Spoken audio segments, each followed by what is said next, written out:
Hello दोस्तों, नमस्कार। मैं समीर आपका मिशन अपडेट के इस यूट्यूब चैनल में आपका स्वागत करता हूं। कैसे हैं आप लोग? आपकी तैयारी कैसे चल रही है? उम्मीद करता हूं कि आप लोग अपना अपना तैयारी अच्छे तरीके से कर रहे होंगे और इसी तरीके से अपना अभ्यास करते रहें। बहुत ज़रूरी है ताकि आगे आने वाले एग्ज़ाम्स में आपको कोई दिक्कत ना हो। और टेंशन लेने की बात नहीं है आपको। एग्ज़ाम्स के डेट बढ़ेंगे या ना बढ़ेंगे इसकी चिंता आप छोड़ दीजिए। बस आप अपनी तैयारी जारी रखें और किस तरीके से आप पूरी करें ये जान लीजिए कि आपके एग्ज़ाम बहुत नज़दीक आने वाले हैं। अगर 5 जुलाई को होता है तो भी ठीक है, नहीं तो 1 डेढ़ महीने में ज़रूर हो जाएगा, 2 महीने के अंतर्गत।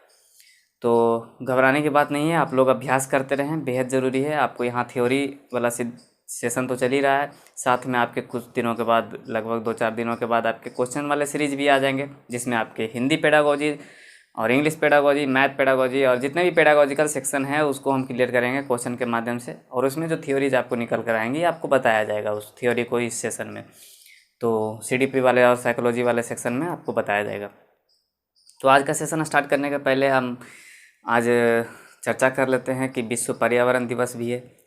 तो इस पर्यावरण के बारे में थोड़ी बहुत जानकारी चर्चा कर लेते हैं कि क्या है पर्यावरण का मतलब, क्या होता है। कभी सोचा है आपने पर्यावरण का मतलब? पर्यावरण क्या है?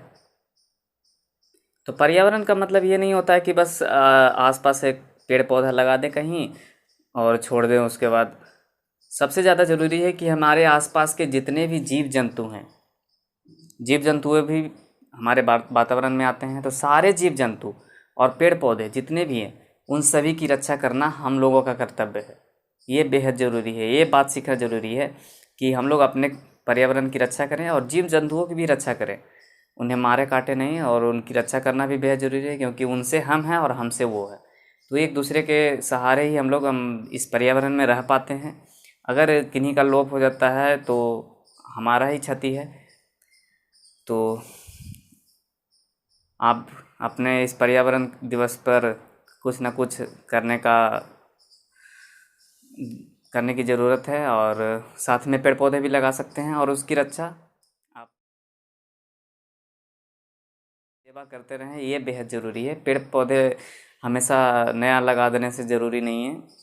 आप पहले से जो पेड़ पौधे लगा चुके हैं या जो आपके आसपास पेड़ पौधे हैं उसकी भी रक्षा करें, काफ़ी है, उतना ही ज़रूरी है। तो आज की सेशन स्टार्ट करते हैं। आज की इस सेशन में हम लोग सीडीपी का जो सेशन चल रहा था आपका, ग्रोथ एंड डेवलपमेंट, सीडीपी का मोस्ट इम्पॉर्टेंट टॉपिक है जिससे बहुत सारे सवाल भी आते हैं। तो उस टॉपिक में हमने देखा था कि किस तरीके से वृद्धि और विकास, मतलब वृद्धि और विकास होता है, और एक दूसरे के डिफरेंस भी हम लोग देख चुके थे। वृद्धि क्या है, विकास क्या है, इसके बारे में थोड़ी बहुत जानकारी हम लोग ले चुके थे। आज हम लोग सबसे महत्वपूर्ण चीज़ पढ़ने वाले हैं कि जो वृद्धि और विकास होता है वो एक सिद्धांत के अनुसार काम करता है। एक उसका एक प्रिंसिपल है जिसके तहत वृद्धि और विकास होता है बालकों में, हम लोगों में भी। तो आज हम लोग इस सेशन को स्टार्ट करने वाले हैं। सीडीपी का एक सेक्शन है, आज इस सेशन को हम लास्ट कर देंगे। फिर अगले वीडियो में आपको इससे रिलेटेड कुछ क्वेश्चंस भी मिल जाएंगे ताकि ये चैप्टर आपको अच्छी तरीके से हो जाए। और आप भी अभ्यास करते रहें प्रीवियस ईयर क्वेश्चन का, तो बेहद ज़रूरी है। तो आज हम लोग देखेंगे प्रिंसिपल ऑफ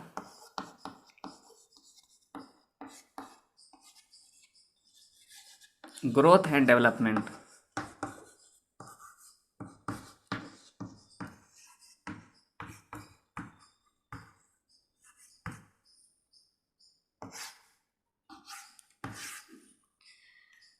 तो इस सिद्धांत में हम लोग देखते हैं कि जितने भी विकास और वृद्धि होते हैं एक सिद्धांत के तहत चलते हैं। तो पहला सिद्धांत हमारा है निरंतरता का सिद्धांत। आप लोग भी अपना अपना नोट्स बनाते रहें, बेहद ज़रूरी है। आप लोग जो भी यहाँ पढ़ाया जाता है इससे रिलेटेड आपको पीडीएफ तो मिलेगा नहीं, आप यहीं से आप नोट्स बनाते चलें तो बेहतर होगा। पीडीएफ उन सारी चीज़ों को दिया जाता है जिसके माध्यम, अगर हम पीडीएफ के माध्यम से आपको पढ़ाएंगे तो पीडीएफ आपको मिल जाएगा, वो बेहद ज़रूरी है। आपके क्वेश्चन सीरीज वाले पीडीएफ मिल जाएंगे, लेकिन जो थ्योरीज पढ़ा रहे हैं आपको, जितने भी सीडीपी का जो थ्योरी है आपको यहाँ अच्छे तरीके से पढ़ाए जाएंगे। आप उसको एक बार दो बार देखें, उसके बाद आपको फिर भी समझ में नहीं आता तो आप हमें कमेंट कर सकते हैं, मैसेज भी कर सकते हैं। हमारा प्रयास रहेगा कि आप अच्छी तरीके से हम पढ़ें और अभ्यास करें। तो जितने भी आपको थ्योरी आपको पढ़ाए जाएंगे उस थ्योरी को यहाँ पर आप सीख करके आप अपने कॉपी पर, जैसा कि आप लोग टीचर्स ट्रेनिंग में भी कोर्स किया होगा तो किए होंगे, तो वहाँ भी आपको पढ़ाया गया होगा और आपको सिखाया गया होगा, ये सारे टॉपिक आप लोग वहाँ पढ़ चुके होंगे पहले से। बस यहाँ एक रिवीजन टाइप का है, तो आप यहाँ बस थोड़ा सा आप इन चीज़ों को सीख करके खुद से लिखने का प्रयास करें तो बेहतर होगा। और आप नोट्स भी बनाते रहें ताकि आगे आपको काम दे और आपको रिवीजन करने में भी आसानी होगी।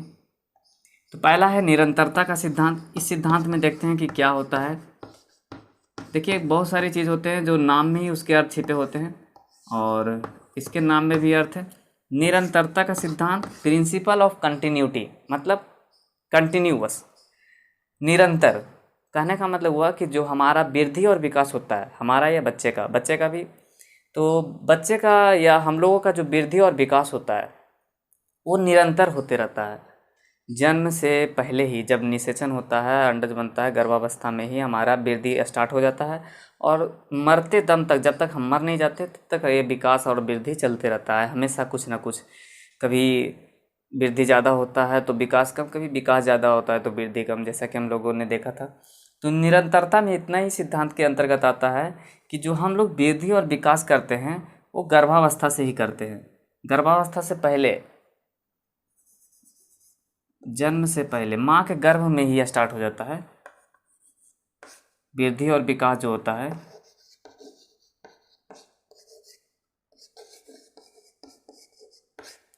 ये जन्म से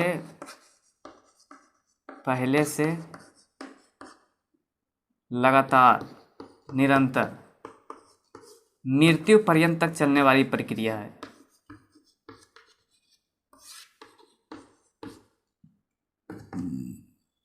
मृत्यु पर्यंत तक चलने वाली प्रक्रिया है, ये एक प्रोसेस है, एक ऐसा। इस सिद्धांत के अंतर्गत क्या काम करता है कि जो वृद्धि और विकास हमारा होता है वो जन्म से पहले से लेकर से लगातार आपके मृत्यु पर्यंत तक चलते रहते हैं। जब हमारा जन्म हो जाता है तो हमारे मस्तिष्क का भी विकास होता है, मेंटल रूप से, सामाजिक रूप से, क्रियात्मक रूप से, भावात्मक पक्ष से। इन सारे तरीक़ों से हम धीरे धीरे, हम क्या होता है, हमारा विकास हमेशा होते रहता है और मरते दम तक हम हमेशा कुछ ना कुछ सीखते रहते हैं। हमारे मस्तिष्क में संज्ञानात्मक विकास होते रहता है हमेशा कुछ ना कुछ, और क्रियात्मक विकास और भावात्मक पक्ष हमेशा हमारे विकसित होते रहते हैं। तो ये है निरंतरता का सिद्धांत। और दूसरा हम लोग चलने वाले हैं निरंतरता का सिद्धांत के बाद है आपका दूसरा टॉपिक, दूसरा सिद्धांत, वृद्धि और विकास की गति। सबसे इम्पोर्टेंट चीज़ है कि वृद्धि और विकास की गति।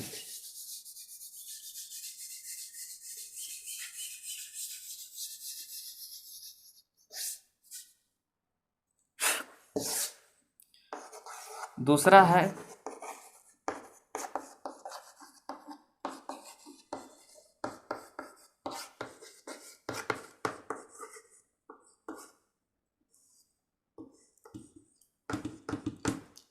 गति का मतलब क्या होता है, वृद्धि एवं विकास की गति।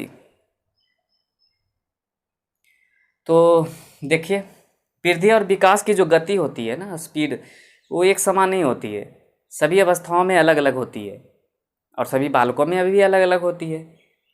तो वृद्धि और विकास के गति में के सिद्धांत में हम लोग पढ़ेंगे कि जो वृद्धि और विकास की जो गति है वो बचपन की अवस्था, जो आपको पता है शैशवावस्था, जन्म के बाद की अवस्था है। तो शैशवावस्था में ये गति तीव्र होती है।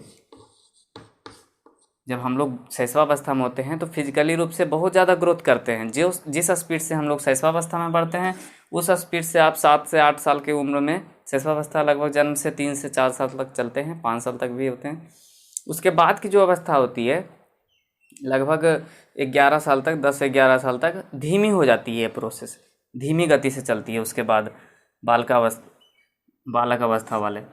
बालकावस्था में ये प्रोसेस धीमी हो जाती है। लेकिन जैसे ही किशोरावस्था आता है,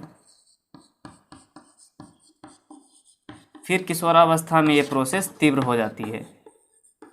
मतलब लगातार एक समान तरीके से नहीं चलती है वृद्धि और विकास, हमेशा कुछ ना कुछ इसकी गति जो होती है तीव्र होती है, धीमी होती है, तीव्र होती है। फिर जब किशोरावस्था के बाद की अवस्था जब आती है तो ये गति धीमी हो जाती है और उसके बाद फिर इस तरीके से। और बहुत सारा चीज़ है वृद्धि और विकास में कभी कभी ऐसा होता है, हम लोग देखते होंगे कि जब कोई स्किल सीख रहे होते हैं या फिर साइकिल या कोई भी स्किल सीख रहे होते हैं, विकास कर रहे होते हैं जीवन के किसी भी क्षेत्र में, तो ज़रूरी है कि शुरुआत में हमारी जो स्पीड होती है बहुत कम होती है, क्योंकि हम शुरुआत कर रहे होते हैं, सीख रहे होते हैं। फिर अचानक क्या होता है, धीरे धीरे हमारी गति स्पीड बढ़ जाती है। फिर कुछ ऐसा समय आता है और इस तरीके से हमारा गति करता है कि धीमी होती है, फिर तीव्र होती है, धीमी होती है। तो इस तरीके से हम गति करते हैं। तो उतार चढ़ाव होते रहता है हमारे जीवन में। नेक्स्ट जो है, अगला है व्यक्तिक विभिन्नता या व्यक्तिक भिन्नता का सिद्धांत। ये आपका एक टॉपिक भी है आपका सीडीपी वाले सेक्शन में। सीडीपी वाले सेक्शन में एक थ्योरी भी है व्यक्तिक भिन्नता का सिद्धांत। तो यहाँ भी देख लेते हैं क्या है।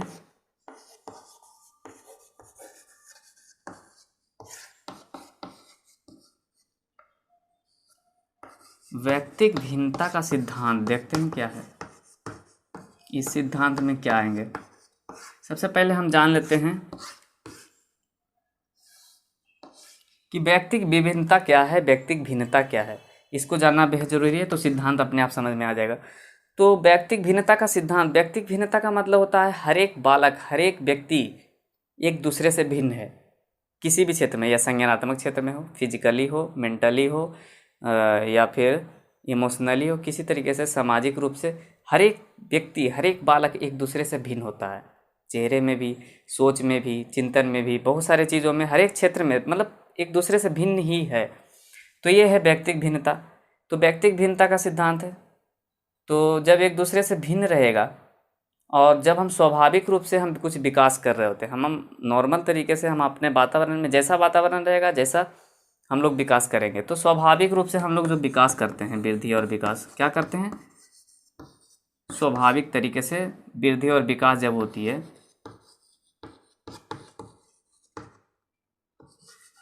ये स्वाभाविक तरीके से होती है वृद्धि और विकास। तो स्वाभाविक तरीके में आपका कुछ अनुवांशिक भी आ जाएगा, जैसे आपके माता पिता रहेंगे उस तरीके से आपका ढांचा, या उस तरीके से चेहरे, या उस तरीके से कुछ कुछ मिलते रहते हैं। साथ में आपका वातावरण भी डिपेंड करता है।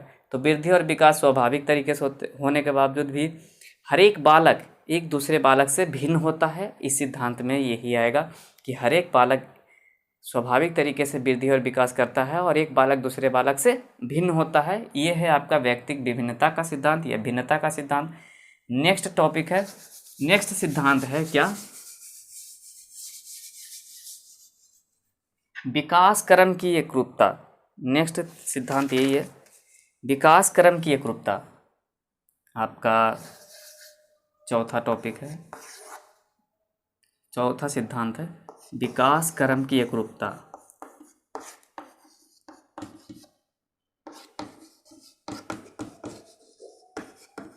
जैसा कि अभी हम लोग देखें कि इस सिद्धांत में देखिए क्या आता है, विकास क्रम की एकरूपता।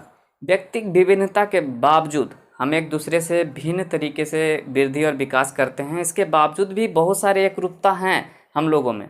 हम लोगों में एक बहुत सारी एकरूपता है कि वृद्धि और जिस तरीके से वृद्धि हम लोगों को होता है उसमें बहुत सारे एकरूपता भी हैं, मतलब एक जैसे वृद्धि होते हैं। तो वो क्या है, इससे आपका बहुत इम्पोर्टेंट है ये वाला सिद्धांत। इससे आपके प्रीवियस ईयर में भी क्वेश्चन पूछे जा चुके हैं। आप जब क्वेश्चन का सीरीज चलेगा तो उसमें हम लोग बताएंगे कि जो पढ़े थे। तो विकास क्रम की एकरूपता ये दो तरीके का होता है विकास हमारे शरीर का। पहला होता है मस्तकाधोमुखी विकास, आप लोगों ने पढ़ा भी होगा, मस्तकाधोमुखी विकास।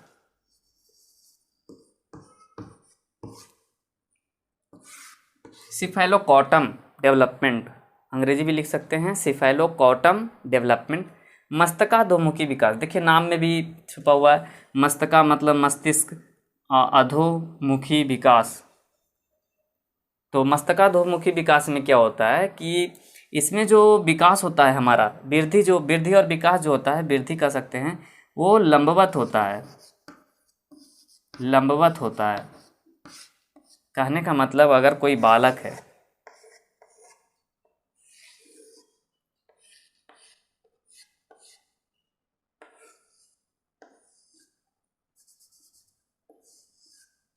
देखिए इस तरीके से तो लंबवत होता है और इस तरीके से चलता है। सबसे पहले सिर का विकास होता है। मस्तकाधोमुखी में याद रखिएगा क्या होता है, आपका ये टॉपिक आ चुका है क्वेश्चन, कि सबसे पहले सिर का विकास होता है, फिर धड़ का, यहाँ पर जो धड़ होता है ये वाला, फिर धड़ का विकास होता है, फिर भुजा का विकास होता है,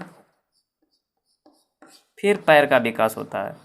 इस तरीके से चलता है मस्तकाधोमुखी विकास में। लंबवत होता है, जो भी प्रोसेस होता है लंबवत होता है, इस तरीके से विकास होता है। तो पहले सिर का विकास हुआ, फिर धड़ का, फिर भुजा का, फिर पैर का। तो ये होता है मस्तकाधोमुखी विकास में लंबवत होता है। और दूसरा जो है समीप दूरस्थ विकास,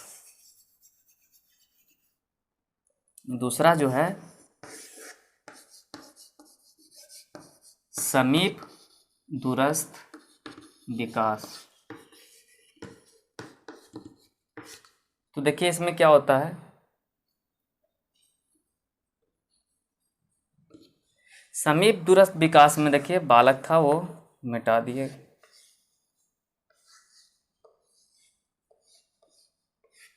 इसका अंग्रेजी देखना होगा तो लिख सकते हैं proximo distal development, proximo distal development,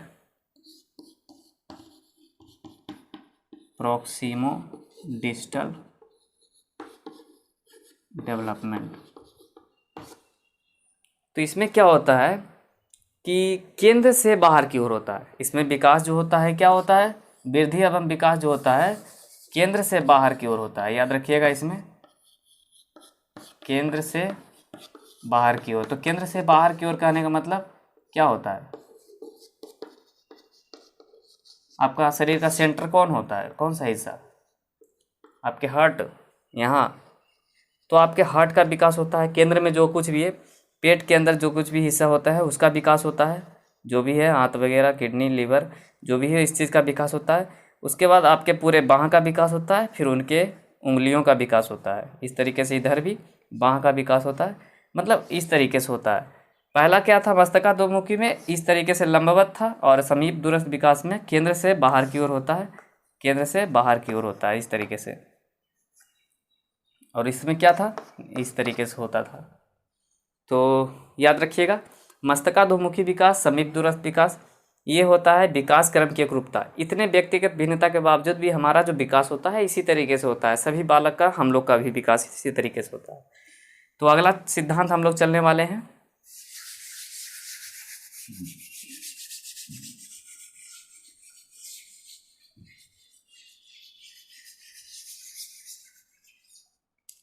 अगला सिद्धांत है आपका पांचवा। विकास जो होता है अगला सामान्य से विशिष्ट की ओर होता है, सामान्य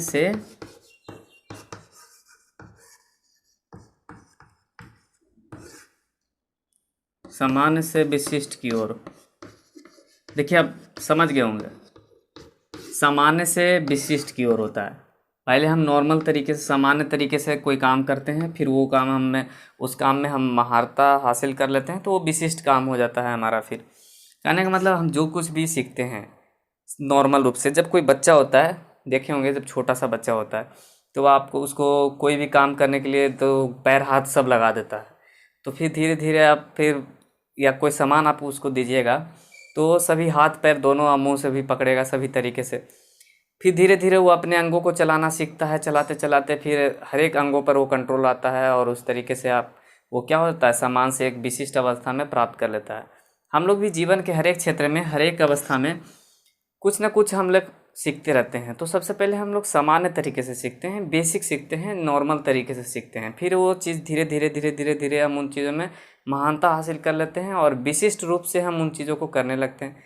जैसे कोई बालक है बचपन में, तो वो वोवेल सीखता है, या फिर कोई शब्द सीख लिया, तो शब्दों, पहले तो अक्षर सीखा, फिर अक्षरों से शब्द बनाना सीखा, शब्दों से फिर वाक्य बनाना सीखा। इस तरीके से बच्चों में भाषा का विकास होता है। तो विकास जो होता है सामान्य से विशिष्ट की ओर होता है। ये था हमारा पांचवा सिद्धांत। तो पांचवा सिद्धांत जो भी है सामान्य से विशिष्ट की ओर होता है, ये याद रखिएगा। नेक्स्ट है एकीकरण का सिद्धांत।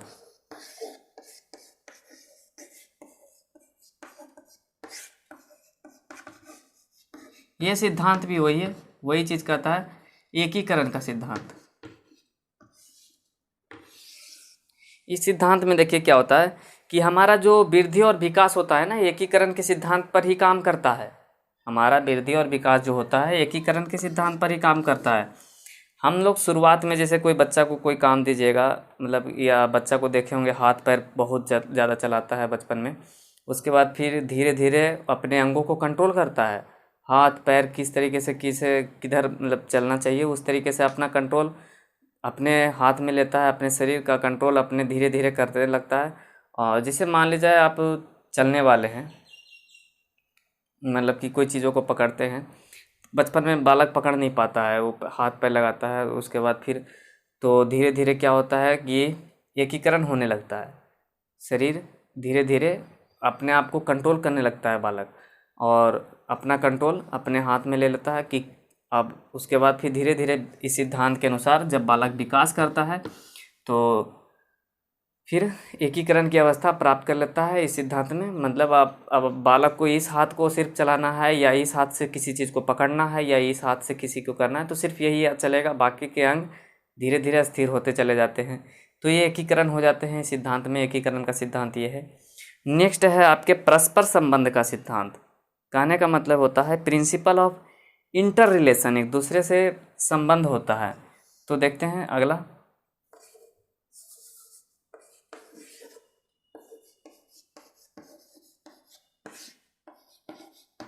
देखिए सिद्धांत में जो नाम होते हैं ना, उसी से आपको अर्थ भी समझ में आ जाएंगे। तो परस्पर संबंध के सिद्धांत में हम लोग देखते हैं,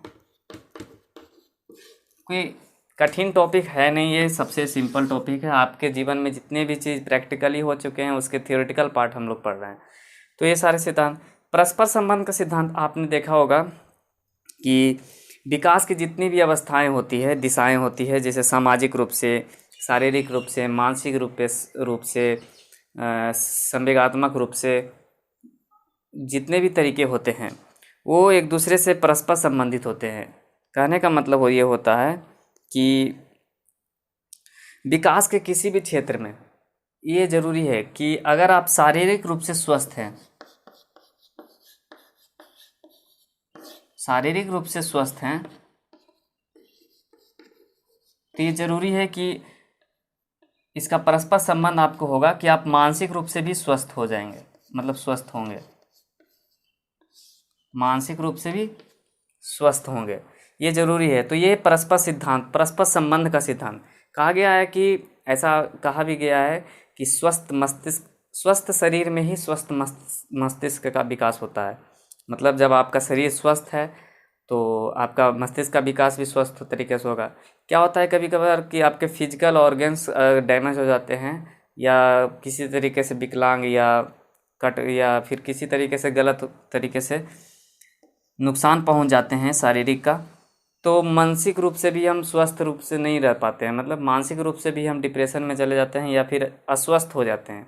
तो ये परस्पर संबंध है हमारे विकास का। अगर हम शारीरिक रूप से स्वस्थ हैं बिल्कुल, तो मानसिक पर डिपेंड करेगा। अगर आप मानसिक तरीके से स्वस्थ हैं तो आपका सामाजिक विकास भी अच्छे तरीके से होगा, संवेगात्मक विकास भी अच्छे तरीके से होगा, और आपका भावात्मक विकास भी। आप सभी क्षेत्रों में धीरे धीरे परस्पर संबंधित होते जाएंगे और एक दूसरे के संबंध में, रिलेशन में एक दूसरे का विकास होगा, अच्छे तरीके से होगा। तो इस सिद्धांत में ये होता है। अगला नेक्स्ट सिद्धांत पढ़ने वाले हैं।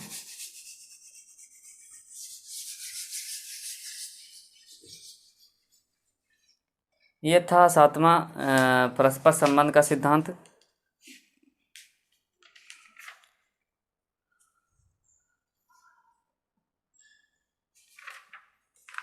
नेक्स्ट है विकास की भविष्यवाणी की जा सकती है, 8वां।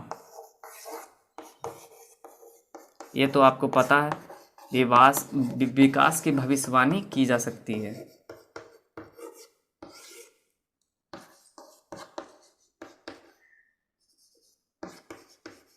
अब ये इसमें देखिए क्या है इस सिद्धांत में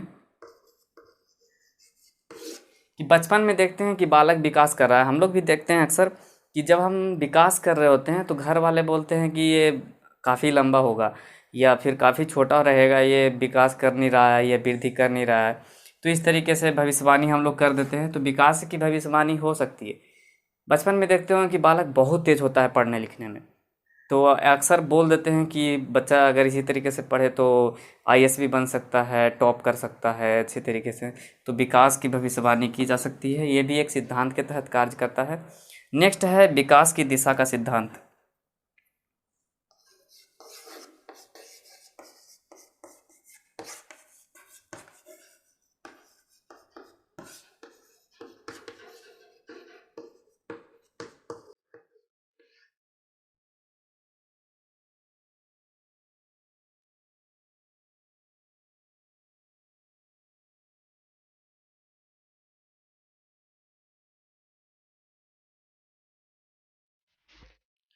इस सिद्धांत में देखिए, विकास की दिशा का सिद्धांत जो है, विकास की दिशा निर्धारित होती है। कहने का मतलब, इस सिद्धांत के तहत जो विकास हमारा होता है, इसकी दिशा निर्धारित होती है कि हम लोग सबसे पहले, अगर हमें चलना है, बालक को चलना है, तो सबसे पहले वो घुटनों पर चलेगा, तभी वो खड़ा होकर के फिर धीरे धीरे चलना प्रारंभ करेगा। कहीं ऐसा देखा है आपने कि बस बालक उठा और दौड़ते चलते बना? तो ऐसा नहीं होता है, उसकी दिशा निर्धारित होती है। जैसे आप किसी वस्तु को उसको पकड़ने दीजिएगा तो पहले हाथ पैर मुंह सब लगा देगा, उसके बाद फिर धीरे धीरे उस चीज़ों को पकड़ना सीख जाता है और उसका दिशा निर्धारित हो जाता है कि किस दिशा में हमें विकास करना है। देखिए, कभी कभी बिना लक्ष्य का भी हम लोग आगे बढ़ते रहते हैं, तो धीरे धीरे बढ़ते बढ़ते हमें दिशा, मतलब उस चीज़ में हमें ज्ञान हो जाता है कि क्या कैसे करना चाहिए, किस तरीके से। तो विकास का जो दिशा का सिद्धांत है, इसमें वही आएगा। नेक्स्ट जो है, कल हम इसके बारे में देखे भी थे कि विकास लंबवत ना होकर के वर्तुलाकार होता है। विकास जो होता है रेखीय ना होकर के वर्तुलाकार होता है, स्पाइरल होता है।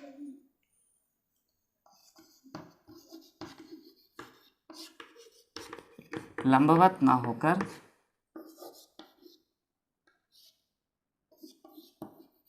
वर्तुलाकार, वर्तुलाकार को स्पाइरल कहा जाता है। लंबवत ना होकर वर्तुलाकार होता है। अब इसके बारे में देखते हैं क्या है। लंबवत क्यों नहीं होता है, इसके बारे में थोड़ा सा देख लेते हैं कि लंबवत क्यों नहीं होता है। ये भी एक सिद्धांत के तहत कार्य करता है। जब हमारा विकास होता है ना, तो लंबवत नहीं होता है, रेखीय नहीं होता है। आप इसको रेखीय भी कह सकते हैं, लीनियर।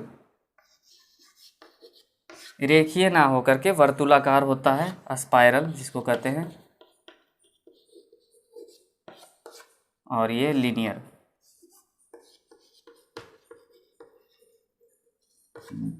लीनियर प्रोसेस नहीं होता है। लीनियर में क्या होता है कि बस आपका विकास हो रहा है तो हो रहा है, कंटिन्यूअस प्रोसेस। तो इसमें क्या होता है कि मान लीजिए आपने यहाँ पर विकास नहीं करा, कि शरीर का एक अंग, मान लीजिए शरीर सिर से नीचे पैर तक होता है ना विकास, तो उस तरीके से अगर रेखीय गति से विकास आपका हुआ ना, वृद्धि और विकास, आप विकास कहिएगा तो विकास के अंतर्गत वृद्धि भी आ जाता है। तो वृद्धि और विकास आपका कंटिन्यूअस प्रोसेस नहीं है, वर्तुलाकार होता है। रेखीय तरीके से अगर आप तो अगर मान जाए यहाँ पर विकास नहीं हुआ, इस शरीर के किसी एक अंग का विकास नहीं हुआ और यहाँ से चलते बना विकास, तो एक कंटिन्यूअस है कि हम रुकेंगे नहीं। तो इस तरीके से अगर विकास होगा तो विकास हम लोग अच्छे तरीके से नहीं हो पाएगा। तो विकास इसीलिए लंबवत नहीं होता है, बल्कि ये क्या होता है, स्पाइरल प्रोसेस होता है, वर्तुलाकार होता है। ये इस टाइप का क्यों होता है, जो थोड़ा सा देख लेते हैं कि जो आपका विकास होता है वर्तुलाकार क्यों होता है। मान ले जाए किसी एक अंग का विकास यहाँ रुक गया, ठीक है, और आप यहाँ जा रहे थे और यहाँ पर विकास नहीं हो पाया और यहाँ बढ़ गया आप, तो क्या होता है, ये तब तक नहीं आगे सेक्शन में जाएगी जब तक कि ये पूरा विकास नहीं हो जाता। इसीलिए तो कभी कभी हमारी जो वृद्धि होती है थोड़े दिन के लिए रुक जाती है। अगर हम लोग विकास और वृद्धि कर रहे होते हैं तो देखते हैं कभी कभी तेज़ी से बढ़ते हैं और कभी कभी रुक जाते हैं, धीमा हो जाता है हमारा प्रोसेस। तो यही जरूरी, यही है वर्तुलाकार, यही है आपका स्पाइरल। ये क्या होता है कि आपके यहाँ पर का चीज़ तो छूट गया, तो ये क्या होता है कि फिर से ही जाता है और यहाँ से आपको फिर से इस अवस्था में जाता है और यहाँ पर विकास करने का कोशिश करता है, इस सेल्स को बढ़ाता है, अगर नहीं हो पाता किसी कारण से थोड़ा सा और छूट जाता है तो फिर से वो आएगा और फिर से यहाँ विकास करेगा, और जब तक पूरा नहीं कर लेगा तब तक ये प्रोसेस चलते रहेगा गोल गोल। और तब जब विकास कर लिया, नहीं इस तरीके से चलता है ना, यहाँ से गया फिर यहाँ आया, ये फिर यहाँ गया।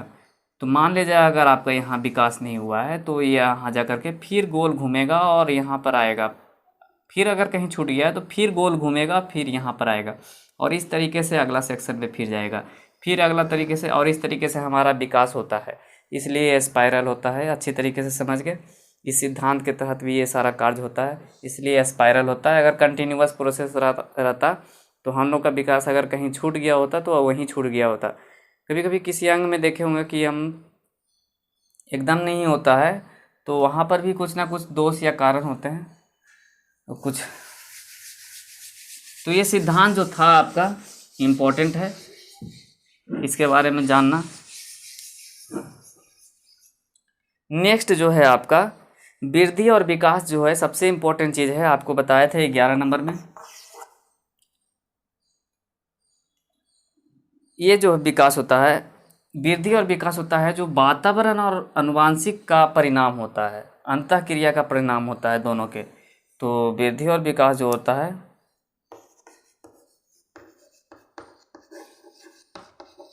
आनुवांशिक एवं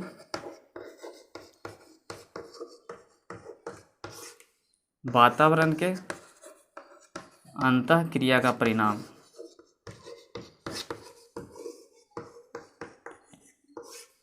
तो देखिए इसमें क्या होता है, जब हम वृद्धि और विकास कर रहे होते हैं तो उस पर सबसे ज़्यादा डिपेंड करता है हमारा वातावरण, पता है, लेकिन आनुवांशिक भी करता है एक दूसरे के सहयोग से, मतलब एक दूसरे के परस्पर संबंध से हमारा वृद्धि और विकास होता है। आप आनुवांशिक रूप से भी ये भी बहुत अहम भूमिका निभाती है आनुवांशिक रूप से, लेकिन सबसे ज़्यादा हमारे डेवलपमेंट में वातावरण भूमिका निभाती है। जब आपका जन्म हो जाता है हम लोग का तो आनुवांशिक रूप से तो चेहरा मिलता ही है, और आपके जीन्स से कुछ जो भी आपके आते हैं गुण अवगुण वो सारे तो होते ही हैं सही, आनुवांशिक रूप से थोड़े बहुत विकास में।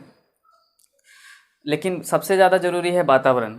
आप जिस वातावरण में आप रहिएगा उस वातावरण में, स्किनर ने इसमें बोला भी है कि ये आनुवांशिक और वातावरण का परस्पर संबंध होता है। विकास जो होता है आनुवांशिक और वातावरण का परस्पर संबंध भी होता है, कंटिन्यूअस प्रोसेस भी होता है। तो वातावरण और एवं आनुवांशिक के अंतःक्रिया का परिणाम, ये था आपका 11वां। साथ में वंशानुक्रम का क्या भूमिका होता है वृद्धि और विकास में, और वातावरण का क्या होता है ये जान लीजिए कि ये आपका बेसिक बनाता है, आधार निर्माण करता है आपके विकास में। वृद्धि एवं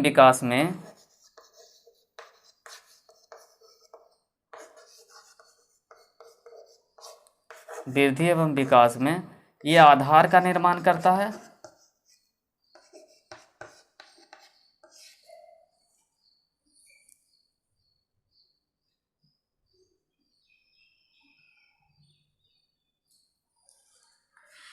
आधार का निर्माण करता है और यहाँ ये व्यक्तित्व को तैयार करता है वातावरण, कि जिस तरीके से आपका पालन पोषण हुआ है, जिस तरीके का आपका वातावरण मिला है, उस तरीके से आपका व्यक्तित्व का निर्माण करता है।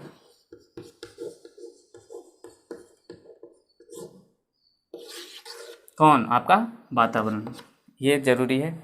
वृद्धि और विकास में अनुवांशिक जो है आपके आधार निर्माण करते हैं, बेसिक आपके तैयार करते हैं, स्ट्रक्चर आपके शुरुआत के, और फिर किस तरीके से आपको ज़िंदगी में विकास करना है, वो व्यक्तित्व का निर्माण किस तरीके से होता है आपके, ये आपके वातावरण डिपेंड करते हैं। तो ये था आपका 11वां सिद्धांत। नेक्स्ट और लास्ट है आपका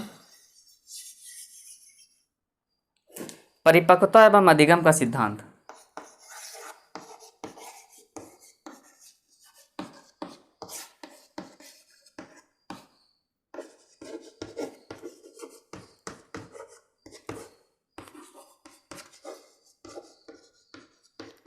ये सिद्धांत भी आपको पता होना चाहिए कि नाम में ही अर्थ छुपा हुआ है। देखिए परिपक्व कब होते हैं?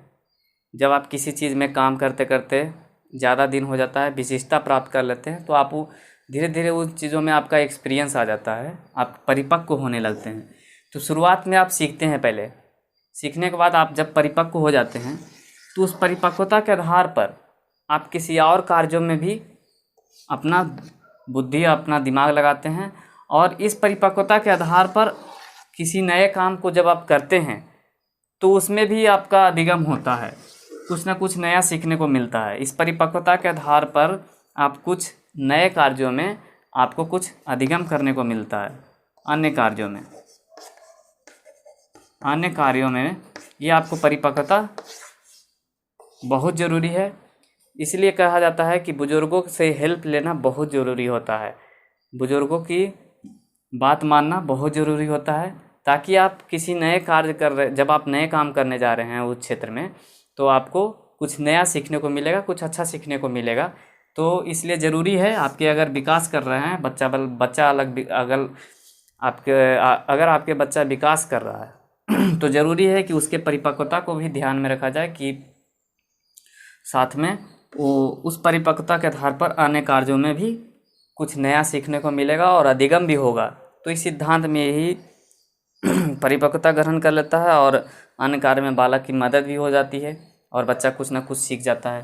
तो ये था हमारा अधिगम का प्रिंसिपल, इतना ही प्रिंसिपल था, और ये चैप्टर आज ख़त्म होता है। इससे रिलेटेड कुछ क्वेश्चंस भी होंगे, तो आपके क्वेश्चंस वाले भी सीरीज आपके हो जाएंगे, उसमें सारे क्वेश्चंस को हम लोग करेंगे, और आप लोग भी पढ़ते रहें, इसी तरीके से बने रहें हमारे साथ, और लाइक, सब्सक्राइब, शेयर ज़रूर करें। आपको किसी तरीके से दिक्कत होता है तो आप कमेंट करें हमें, और मैसेज भी कर सकते हैं आप, और आप भी नोट्स बनाते रहें, इसी तरीके से बने रहिए हमारे साथ। मिलते हैं अगले वीडियो में, तब तक के लिए जय हिंद, जय भारत।